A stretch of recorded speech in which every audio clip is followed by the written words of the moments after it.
Copay Technologies, and the app is called Your Copay, is about helping people, the average consumer, average patients, find healthcare where they know based on their symptoms, they get an idea of where the best pricing is and the best quality. In short, we kind of call it like a Waze for healthcare, where people supply in information about their experiences in healthcare, and then everyone gets to share in that and see where's the best place for me to go with based on my insurance that has the best quality, where I'm going to pay the least out of pocket. In healthcare is one of the few things where you really don't have any idea what you're going to be paying until you've already left.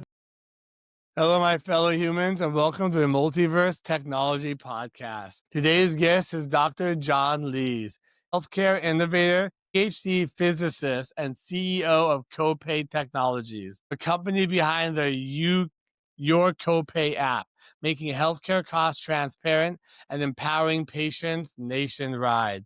Welcome to the show, Dr. John. Appreciate you having me, and it sounds like you know us pretty well already. I appreciate you speaking the hey lingo. I like to deep dive with everyone who comes on here. I know your kids' names, your wife's name. No, I'm just kidding. To get started, you can kind of give us a little bit of your background, a little bit about your journey, like where you've been, and then how you got to what you're doing now with your Copay Technologies and helping people. Yeah, absolutely. I have a kind of a varied path that I think not a lot of people could have followed me on, and it was a bit unexpected. As you started with, I do have my doctorate in physics, and so I went to school from kindergarten to age 30, nonstop. Yeah, it was a long 8 years of graduate school. And then as soon as I got my doctorate, and I specialized in computational physics, so building large scale computer models. But as soon as I got my doctorate, I promptly left the field and went into strategy and management consulting, which was really exciting because I got to apply a lot of the analytical skills to solving big business problems in both government and large scale companies, really across the world. And from there, I've gone into healthcare. My literal first activity in healthcare was I led the organizational redesign of the CDC way back when, and then went into large companies and small companies, founded a company about 8 years ago called Telehealth with a friend of mine. And that's been a very good success. And more recently, in the last couple of years, I founded Copay Technologies. And we are just launched our app this summer and are expecting big things as we continue to expand. And beyond that, I've done 5 Ironman races. I'm a volunteer firefighter, and like I said, pretty varied, different career than most people can say in terms of a lot of the things that I get myself involved in here. I love that. Physicist to an Ironman to a firefighter. It means you're making sure that nothing gets boring, you know?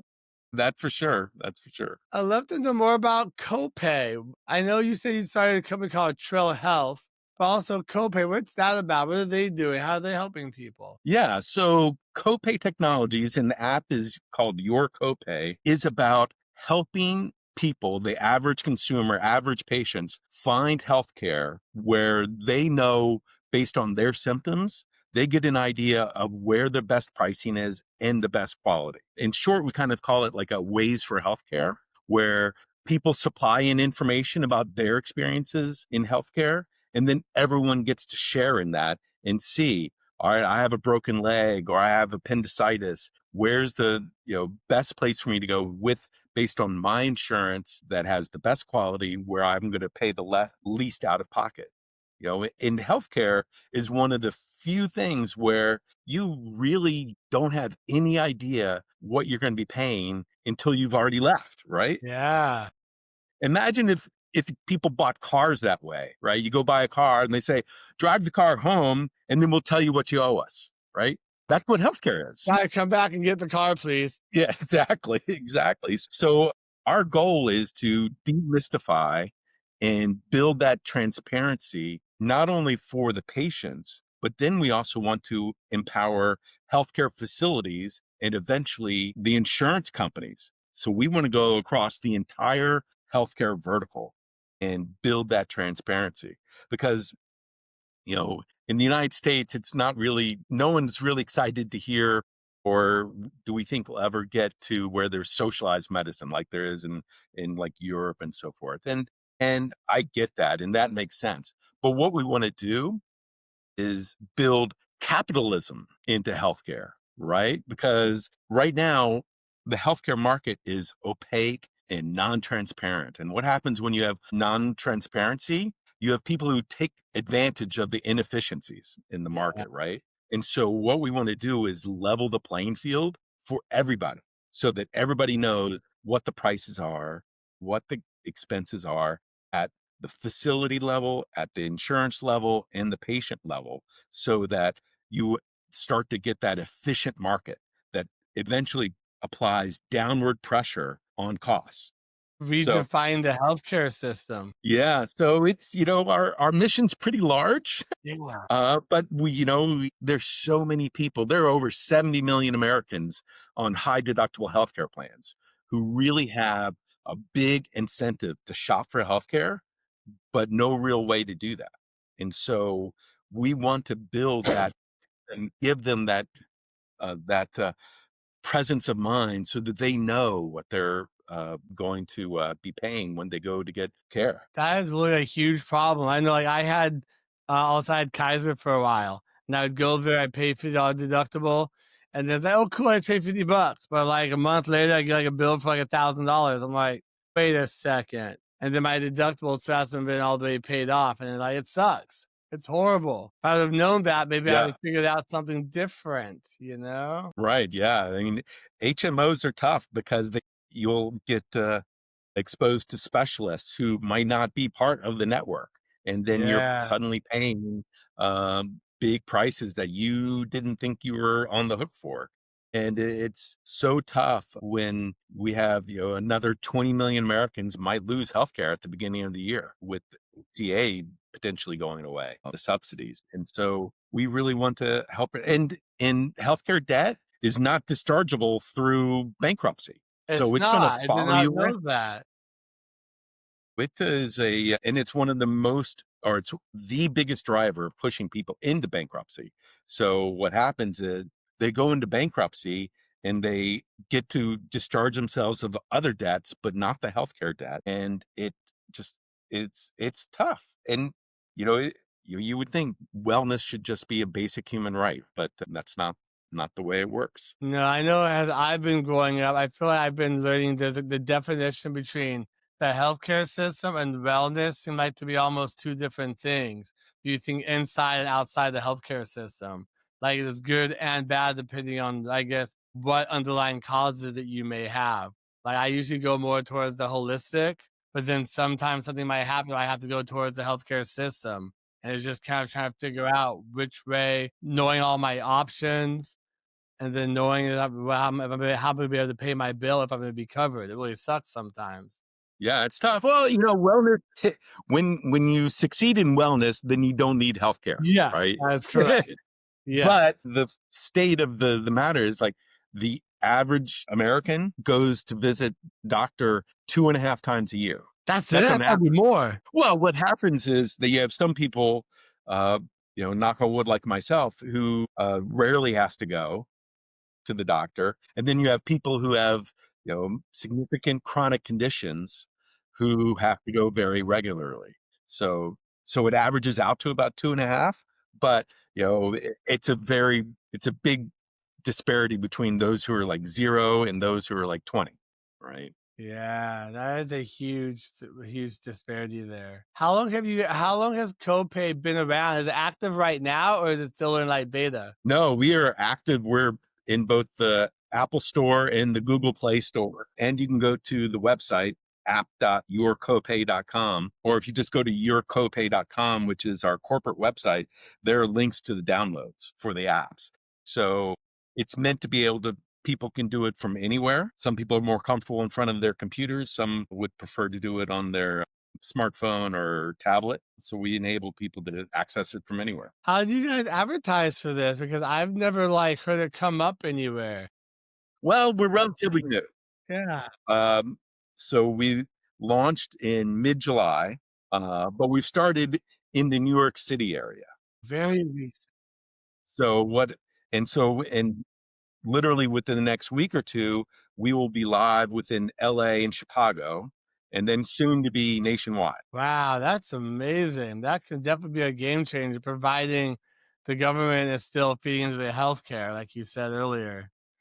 Right. That's a Yeah. concern right now. So we're pretty excited, and we're building out a new service that's going to be a patient bill review. So with the camera on your phone, you can take a picture of your bill from the hospital or a line item level bill, and your data stays private. It stays on your phone, but the app can read it in, and it's AI I was assisted about to say. to read in the bill and then compare it to other bills and to see if the line items and the charges are appropriate based on the services you receive. Ooh, that sounds like a game changer. It also sounds like you'd have some companies coming after you also to not do the app, I feel. Yeah, we're expecting that. So we have our Yeah. attorneys uh Who do you on think you are? ready. Yeah. So we're but what we're hoping by access allowing access in future stages with healthcare facilities and providers and insurance companies, that while we'll start out making some people unhappy, we'll eventually get everybody on board and Yeah. everybody's successful and benefiting from healthcare price transparency. Yeah, it seems like it's for like a short period of time to maybe like a transition period where people like, wait, what the hell are you doing? Who do you think you are? But then like eventually kind of even out and people realize how good this is and we need this and become normalized. Right, right, right. In part of my career journey, I was in the revenue cycle management space for Ooh, hospitals, right? And so we would go and make sure the hospitals got paid for the services they provided. So I've been in the room with hospital CFOs and insurance company COOs, and they actually every couple of years horse trade services. Like they'll literally say, all right, I'm going to decrease the number of knee transplants we send your way, but we're going to increase your reimbursements. And so this happens at hospitals all over the country. They're literally horse trading lives. it's like a And game. What? yeah, well, yeah, everyone's trying to maximize their, profit and minimize their losses, right? Yeah. So what happens is that you'll have reimbursements for one hospital be very different than for another, right? And so we're hoping to then enable the providers to say, all right, well, my competitor has much better contracts than I do. So I need to negotiate better. And then eventually, uh, at the insurance level, the Aetnas of the world and the Blue Cross Blue Shield will be able to see what the contracts that the others have negotiated at for the healthcare providers. So again, it helps build that level playing field. And so the both the healthcare provider and the insurance company are on our roadmap. It's not launched yet, but we're hoping in the next year to make those services and products available. I love that where you're going with this. We're a huge game changer in this space. But as we said earlier, healthcare is so expensive. A lot of us don't understand how to really get the right help or assistance or where to go without getting that big bill. It just seems Yeah. like they're just playing with our lives, our emotions. Well, and it's tough because when you need healthcare, right? Yeah. It could either be a chronic condition or it could be an emergency, right? And either way, you don't really have a choice. You have to go. But when you want to be able to find one, if you go just a couple extra miles, pay less than half for better quality, right? That's what we're hoping to enable. And we're seeing some of those success stories with people in utilizing our app. Someone was searching for spinal surgery, and they found that going 2.5 miles further away saved them $3,500. So Wow. Yeah, I've been getting some really good data and information from this. Some good yeah, analytics. Yeah. yeah, but what we do is we make sure that everyone's data stays private. So we don't know any users. We don't collect names. We don't sell their data externally. We want to make sure that people feel comfortable to use the app and trust the app in the service, because last thing we want is people to feel preyed upon like they feel preyed upon when they pay for healthcare. Right? I mean, data brokerage is a huge thing in any space nowadays, and they're trying to get all they can. So it's really good you're doing that. Like HIPAA compliance is a hell of a thing, you know? Yeah, well, and that's what also helps us a bit, is that we, Yeah. by not getting that information and not associating it to an individual, we avoid the PHI, Hands off. HIPAA. Uh, I've been in organizations that have had run into issues through sometimes no fault of their own, and it's not fun to have to call a Those audits, man, CFO are or no another joke. and say, "Hey, unfortunately, your data has been compromised." So we never want to have to go through that. Yeah, I'm in that space. Those regulations and those audits are no joke. You know, when it happens, it's like a lot of companies don't know how to handle HIPAA compliance because they're supposed to be compliant.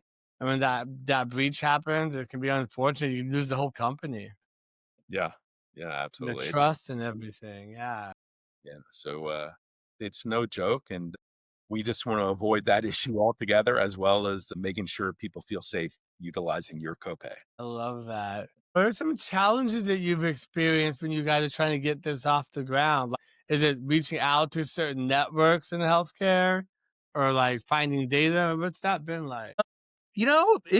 It's hasn't been easy because it a lot of development, a lot of activity around that. But yeah, we so that the app wouldn't start with a whole bunch of zeros, we went gone out and licensed healthcare claims data. So Ooh, we bought sets of data that we can feed into the app. So when, the first person logs in, they can actually see the results. So like example in the New York City area where we started, we bought over 26 million claims that we put into the app so that you buy people actually claim? have results. So, and we built in so that it can be plain spoken English. People put in their symptoms, and we do an AI translation of that into those claims that are relevant to their searches. So you can put in, broken arm, and and our app will translate that into the major diagnosis codes and the ICD-10 codes and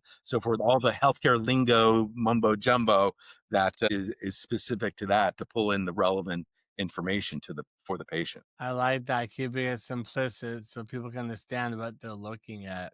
And that can Right. definitely be a challenge in this space because there's so many words the doctors use sometimes. They're like, I have no idea what you just said. Just say my arm.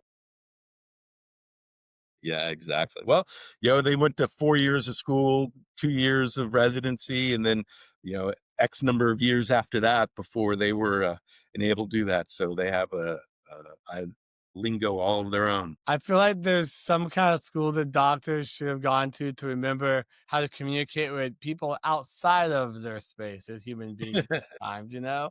It's a little difficult sometimes. I know you were saying that you guys going into hopefully like Los Angeles and other areas soon. Where do you see the future of this going international? Like how do you see that going? Possibly. Some of our early interested investors have said India needs this. India has a fledgling healthcare space that has no price controls as well. So Whoa. maybe we launch there. And we're also have some suggestions to make it specific for individual companies. Make it allow, let's say large, medium, small companies have their own instance of the app so they can manage their own healthcare costs Ooh, I like and know where their expenses are going. Because a lot of companies these days are self-insured, it's or expensive. they're looking for, are we on the best plan or not? And so these are also potential solutions that we're looking to put out there. I like that because I know when you have a company, that healthcare costs can be very expensive, especially for small businesses trying to cover their Absolutely. employees. And it's, much, much faster than the rate of inflation, the rate of growth. It's cost of healthcare is so much faster and more. It is. And I it mean, I've learned yeah, talk to some companies about trying to find healthcare. Like, say when my company gets bigger, or I've talked to like the company I used to work for, and it's a really huge cost for them to really consider when hiring people.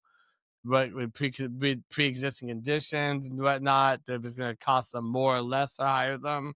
Really a good thing to think about. Like, really actually create some transparency in the healthcare, like we discussed earlier. You can see this Right, being right. very nice. And allow companies to make better decisions in the future. Maybe Yeah, they switch from insurance company X to insurance company Y because they see that much better alternative than what they've been doing. And you can't really do that until you do it, at least today. But with your copay, they'd be able to tell historically who has the better costs and who would be treating their employees based on their particular mix of healthcare expenses, what their outlook would look like. it would be so amazing. I'm really looking forward to seeing what the future of this app brings. I did want to ask you, is there like a subscription to it, or like monthly? No, How's that work? it is, it's driven by, at least at the patient level, it's driven by ads. So it's free to use. So it's now once we put in the patient bill review, we'll probably charge some level of subscription fee for that That makes because it's a much higher level activity. We're looking to help people save significant amounts of money that would and so forth. Once we get to the healthcare provider and the insurance company level that we've talked about, we're looking as offering that as software as a service. So a subscription nice. models. That is very cool. Can't wait to see how this is gonna redefine our healthcare system. I'll have to get on your mailing list so I can check this out. Thank Absolutely. you. Well, I want to thank you, John, for coming on here and talking to us today about your Copay app. It's been amazing having you on here. Oh, it's been great. I've really enjoyed our conversation. Yeah, is there anything you'd like to leave the audience with and where they can reach out to you? And then once the app is available, how they can get it as well. Yeah, absolutely. They can find me on LinkedIn, John Lees, and I'll give you the link that you could share. They can also reach out at yourcopay.com. There is a reach out to me and get onto our newsletter. And we're looking to truly, truly help people. And we're eager for everybody to join us on our mission because it's important. It deeply affects all our lives and our loved ones' lives. Yeah, it really does. Healthcare is a major topic and a lot of things these days. I'll put all the things down in the show notes where they can find that as well. And before we go, I do have one last question for you that kind of goes with what we talked about today. And that is, what does it mean to you to be a human being? I think being a human being is about a shared mutual responsibility about the wellness and health and overall goodness for everyone around us. And I think once humanity realizes that we're not many tribes of humans, but one tribe of humans, then the world will be a much better place and we're hoping to make our small impact with your copay, our first small impact that helps bring people together with a shared common goal. And I tell you, we get excited, the copay team, every morning waking up with this as a goal because we know we're going to be making people's lives better. And that makes it very exciting to get up in jump the feet down off the bed and on the floor and get running every day. And so it's very moving and very motivating. And helping people is a fun and important thing to do. I love that. You sound very purpose driven on a mission. That's what we need more of. Well, Ironman, firefighter, you Right? gotta get in Healthcare. there and make things happen. I mean, we're gonna run for office next. I mean, that's not a bad idea. I don't know about that. I think it's a tough spot to be a politician these days, and Uh, that's a lot of fun to me. yeah, I feel like you don't have a lot of freedom. I feel like what you're doing, you have a little bit more freedom. Yeah, I think so. Well, thank you, John, so much for coming on here. I appreciate your time today. Thank you, Justin. It was a pleasure.